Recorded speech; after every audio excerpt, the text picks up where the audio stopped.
கணபதியே நமக. அடுத்ததாக நம்ம பார்க்க இருக்கிறது பார்த்திங்கன்னா துலாம் ராசிக்கான வீடியோ.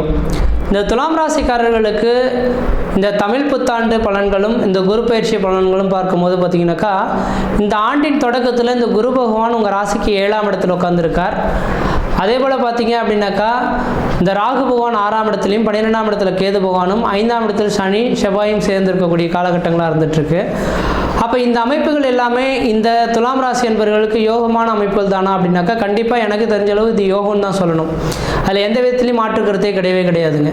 சார் என்ன சார் சொல்ல விரும்புகிறீங்க? இந்த வருட காலகட்டத்தில் இந்த குரு பகவான் 8ஆம் இடத்துக்கு மறைந்து போகிறார் அல்லவா?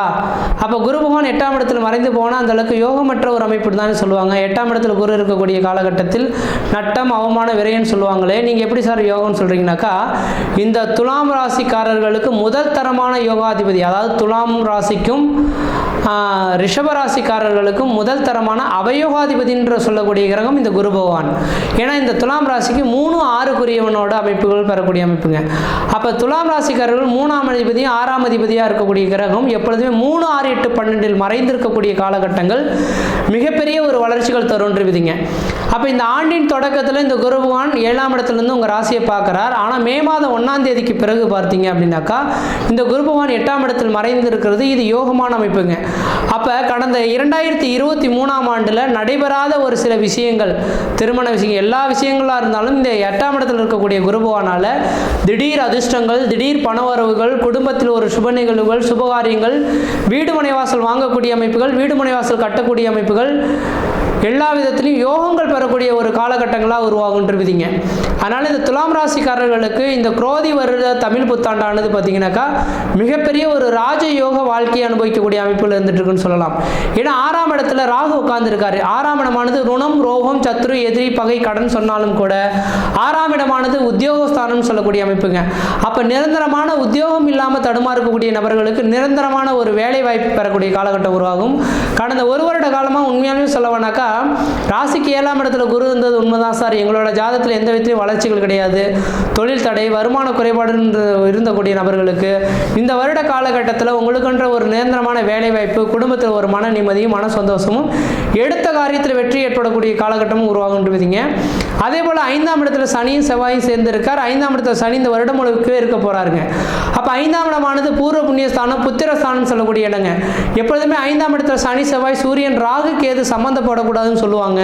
ஆனால் இந்த வருட காலகட்டத்தில் சனி பகவான் அந்த இடத்துல சம்பந்தப்பட்டாலும் இந்த உங்கள் ராசிக்கு மட்டும் இந்த சனி பகவான் 5ஆம் அதிபதியாக வந்து 5ஆம் இடத்துல ஆட்சி பெறுறது யோகங்க. அப்போ 30 வருடத்துக்கு ஒரு தடவை நடக்கக்கூடிய யோகங்கள் இந்த நேரத்தில் நடக்குதுன்னு தான் சொல்லணும். அப்போ இந்த சனி பகவான் இருந்துட்டாலும் கூட ஒருவேளை இந்த துலாம் ராசிக்காரர்களுக்கு குழந்தை பாக்கியம் இல்லைன்னு சொல்லக்கூடிய நபர்களுக்கு இந்த 2 வருட காலகட்டத்தில் கம்பல்சரி இந்த சனி பகவானால் உங்களுக்கு குழந்தை பேர் பெற்றெடுக்கக்கூடிய அமைப்புகள் உருவாகுன்றிருவிதிங்க. அதனால் திருமணமாகி குழந்தை பேர் இல்லாத நபர்களுக்கு கண்டிப்பாக இந்த 2024ஆம் ஆண்டு ஏப்ரல்லேருந்து 2025 மே மாத காலகட்டத்துக்குள்ளார குழந்தை பாக்கியம் உருவாகிறதுக்கான ஒரு உன்னதமான காலகட்டமாக இருந்துட்டு இருக்குன்னு சொல்லலாம். அதே போல் 8ஆம் இடத்துல இந்த குரு பகவான் மறைந்து உட்கார்ந்துருக்கிறதுனால கெட்டவன் கெட்டிடும் ராஜயோக என்ற விதியின் அடிப்படையில் இந்த துலாம் ராசிக்காரர்களுக்கு 8ஆம் இடத்திலிருந்து இந்த குரு பகவான் 12ஆம் இடத்தை பார்க்க இருக்கிறார். அப்போ 12ஆம் இடமானது பார்த்தீங்கன்னாக்கா ஒரு ஜாதகத்தில் அந்நிய தேசம், அந்நிய பயணம், அயல்நாட்டை குறிக்கக்கூடிய இடம்ன்ற விதிங்க. அப்போ இந்த நேர காலையில் துலாம் ராசி அன்பர்கள்லாம் யாராவது ஊரை விட்டு வெளியூர், வெளிமாநிலம், வெளிநாடு தொடர்பு பெறணும்னு ஆசைப்படுறீங்களா? 100க்கு 100 நீங்கள் கிளம்புங்க. அந்த நாட்டு குடியுரிமை வாங்கி அங்கேயே வசிக்கக்கூடிய ஒரு காலகட்டங்கள் கூட உருவாகும். அல்லது அங்கே இருக்கக்கூடிய நபர்களுக்கு இந்த நேரத்தில் பதவி உயர்வுகளும் அதன் மூலிமா ஒரு அதிர்ஷ்ட வாய்ப்புகளும் ஏற்படுத்தக்கூடிய காலகட்டம் உருவாகுன்றவிதிங்க. அடுத்ததாக பார்த்தீங்கன்னாக்கா எப்போதுமே குரு பகவான் இருக்கக்கூடிய இடங்கள் தான் பங்கப்படுத்துவார்ன்றவிதிங்க. பார்க்கக்கூடிய இடங்களுக்கு பலிதம் அதிகன்றவிதிங்க. அதன் அடிப்படையில் பார்க்கும்போது 8ஆம் இடத்துல 2ஆம் இடத்தை குரு பகவான் பார்க்க இருக்கனால துலாம் ராசி அன்பர்களுக்கு குடும்பஸ்தானத்தில் இருக்கனால, தனஸ்தானத்தில் இருக்கனால தன வளர்ச்சிகள் ஏற்படக்கூடிய காலகட்டங்கள், குடும்பத்தில் ஒரு சுப நிகழ்வுகளும் சுபகாரியங்களும், அழியா சொத்து சேர்க்கை ஏற்படக்கூடிய காலகட்டமும், அதே போல் பார்த்தீங்கன்னா திருமணமாகாத நபர்கள் திருமண வாய்ப்புகளும், குழந்தை பேர் இல்லாத நபர்கள் குழந்தை பேர் உருவாகிறதுக்கும் ஏதோ 4 பேர்த்தை அழைத்து நீங்கள் விருந்து படிக்கக்கூடிய ஒரு காலகட்டமாக இந்த 2024 ஏப்ரல் மாதத்திலிருந்து 2025 ஏப்ரல் மாத காலகட்டம் வரலும் ஒரு குடும்பஸ்தானத்தில் இருக்கனால குடும்ப அபிவிருத்திகள் பெறக்கூடிய காலகட்டங்கள் உருவாகுன்றவிதிங்க. அதே போல் 4ஆம் இடத்தை குடும்பவான் பார்க்கறதுனால வீடு மனை வாசல், வண்டி வாகன யோகங்களும் ஏற்படுறதுக்கான வாய்ப்புகள் உருவாகுன்றீங்க. அப்போ இந்த நேரத்தில் ஏதாவது வீடு மனை வாசல் வாங்கணும், வீடு மனை வாசல் கட்டணும்னா யோசிக்காமல் நீங்கள் வீடு மனை வாசல் வாங்குவதற்கும் வீடு மனை வாசல் கட்டுவதற்குமான ஒரு உகந்த காலகட்டமாக இருந்துட்டு இருக்கின்றீங்க. அதே போல் 7ஆம் இடத்துலேருந்துலாம் திருமணம் நடக்கல சார், இந்த நேரத்தில் திருமணம் நடக்குமா, நான் போகாத கோயில்னு சொல்லக்கூடிய நபர்களுக்கு கண்டிப்பாக திருமணம் ஆகாத நபர்களுக்கு திருமண வாய்ப்புகள் கூடி வரும். நிரந்தரமான வேலை இல்லாத நபர்களுக்கு நிரந்தரமான வேலை வாய்ப்பு உருவாகும். வீடு மனை வாசல் பழமையான வீடுகளை திருத்திட்டு புதுமையான வீடுகள் கட்டக்கூடிய யோகங்கள் உருவாகும்.